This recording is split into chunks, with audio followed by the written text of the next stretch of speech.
We have a creature called the Inferiusy in the sequence. They're sort of tortured souls that Lord Voldemort has stuck in the cave and has left there. And David Yates was very explicit about having them not feel like they're zombies. Actually, he wants you to feel actually bad for them. And what they're trying to do is really is sort of draw Harry in. And during the sequence, Harry actually gets pulled in underwater, and the Inferiusy grabs him and starts sort of drowning him and dragging him down. That whole moment of him going into the water and getting pulled down is more of like an embrace rather than trying to, attack him or eat him or something like that. It was more about making a believable story, because ultimately they were victims of Voldemort. They weren't there because they were killers themselves.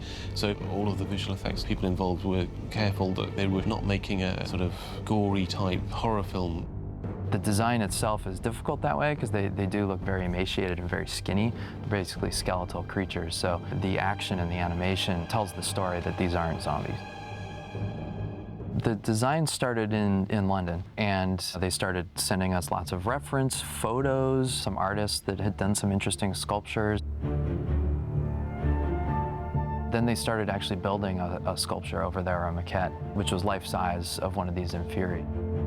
They got to a certain point in that sculpt, sent us pictures of that, and then we additionally did some artwork along with that to start defining things like hands, various heads, different hairstyles, because there's so many of them. We build one maquette, we really have to change that up and make it look different. It was kind of a collaborative effort with them to give us the look, and then we went in and modified faces, height, shape, that type of thing with the Inferiusy. I think ultimately, and what's really interesting about this director is that he always goes more for realism. So we basically just went to the track of just try to make them look as human as possible. And in a way, that's almost scarier, because then hopefully you're actually believing that these things are crawling out of the water rather than making it some kind of weird creatures. We referenced a lot of prison camp type survivors where they're very emaciated and they've been sort of tortured by their environment. It was some difficult reference to look at, but it definitely served in creating a look for these characters as well as sort of being ominous. They needed to not just be intimidating or scary, but they also need to be kind of sympathetic and tragic. In the movie itself, the Inferiusy are fully computer generated, but they're based upon actions and the facial reference capture that they did in London, as well as our motion capture here.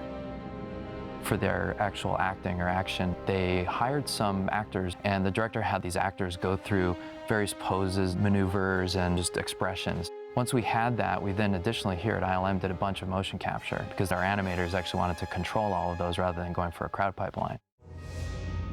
So our animators went down to our motion capture stage and actually did a bunch of acting, and then we brought those in and put them onto the Inferiusy. For me and for the team, it was the most complex work that they've given us, and I kind of feel like they really entrusted us with a nice sequence, pretty major to the book, and we loved it. We loved working on it.